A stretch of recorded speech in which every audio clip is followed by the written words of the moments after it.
해가 저물어가는 서울의 어느 저녁, 오랜 친구 민준과 유진이 한 카페에 마주 앉았다. 민준은 제조업에서 성공적인 사업을 이끌고 있었고 유진은 금융업에서 잔뼈 굵은 전문가였다. 오랜만에 만난 두 사람은 각자의 일상과 고민을 나누기 시작했다. 민준이 먼저 입을 열었다. 요즘 신제품 개발 때문에 자금 조달에 신경을 많이 썼어. 은행 대출도 받고 투자도 유치하고 우리 같은 제조업은 결국 타인 자본을 얼마나 잘 활용하느냐가 성장의 관건이거든. 물론 부채 비율이 너무 높아지면 위험하지만 적정 수준에서는 리스크와 자본금의 관계가 비교적 느슨한 편이야.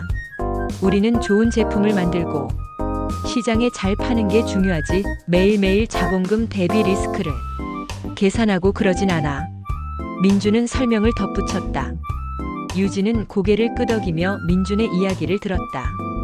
그리고는 자신의 경험을 이야기하기 시작했다. 우리 금융업은 좀 달라.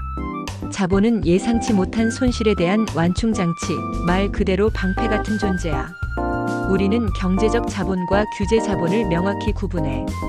경제적 자본은 우리가 실제로 감당할 수 있는 리스크를 계산해서 필요한 자본이고 규제 자본은 법적으로 반드시 갖춰야 하는 최소한의 자본이지. 유진은 설명을 이어갔다. 금융업에서는 리스크와 자본금 간에 정말 밀접한 관계를 가져야 해. 아주 작은 투자 상품 하나라도 잠재적 손실을 면밀히 분석하고 그에 상응하는 자본금을 확보해둬야 하거든. 한치의 오차도 용납되지 않는다고 보면 돼. 유진의 목소리에는 단호함이 섞여 있었다. 민준은 눈을 크게 뜨며 말했다. 매일 그렇게 깐깐하게 계산한다고. 우리랑은 정말 다르네. 우리는 시장 상황이나 고객의 반응 같은 더 큰 그림을 보면서 리스크를 관리하는데. 유진은 미소 지으며 설명했다. 금융 상품의 특성상 예상치 못한 손실이 발생하면 그 파급 효과가 엄청나거든. 수많은 고객에게 직접적인 피해를 줄 수 있고 시스템 전체를 불안하게 만들 수도 있어. 그래서 자본금이라는 방패가 더욱 견고해야 하는 거야. 두 친구는 잠시 침묵에 잠겼다. 서로 다른 산업에서 일하지만 자본이라는 공통된 요소를 각자의 방식으로 이해하고 적용하고 있음을 깨달았다. 민준은 결국 자본이 필요하다는 건 같지만 그 자본이 하는 역할과 리스크와의 관계는 완전히 다른 거였네.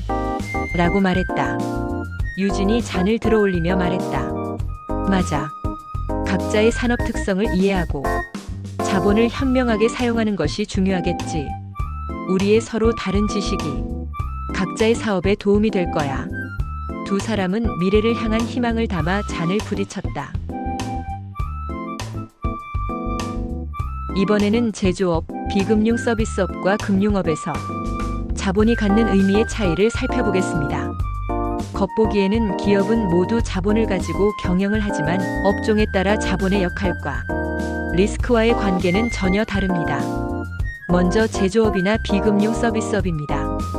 자본은 자기 자본과 타인 자본을 합쳐 자금 조달의 원천 역할을 합니다. 자기 자본은 안정성, 타인 자본은 레버리지 효과를 제공합니다.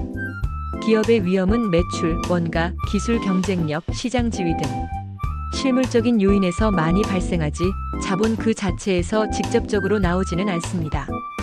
따라서 부채 비율 등 기본적인 재무 건전성만 유지된다면 리스크와 자본금 간의 관계는 비교적 느슨합니다. 즉, 적정 수준의 자본만 있으면 기업의 성패는 더 크게는 제품 경쟁력이나 서비스 품질에 달려 있습니다. 반면 금융업은 상황이 다릅니다.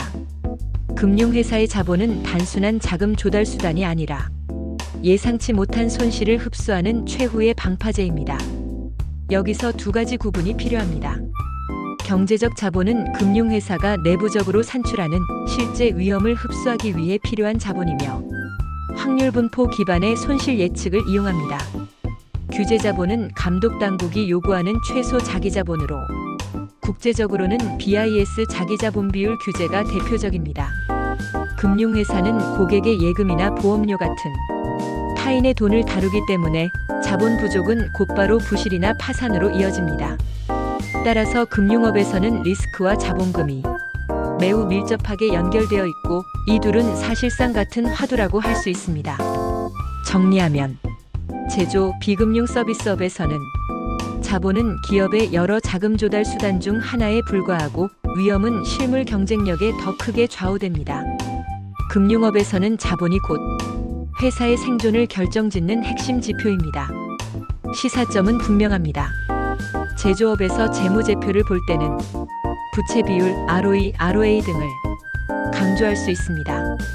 금융업에서 재무제표를 볼 때는 자기자본 비율, 손실흡수 능력, BIS 비율 등 자본 건전성을 먼저 점검해야 합니다. 따라서 같은 자본이라 하더라도 업종에 따라 그 의미가 달라집니다. 제조업은 자본이 뒷받침하는 성장과 혁신이 핵심이고 금융업은 자본이 지켜주는 안정성과 신뢰가 핵심입니다. 이 차이를 이해하는 것이 산업별 기업 분석의 첫걸음입니다. 이상입니다. 감사합니다.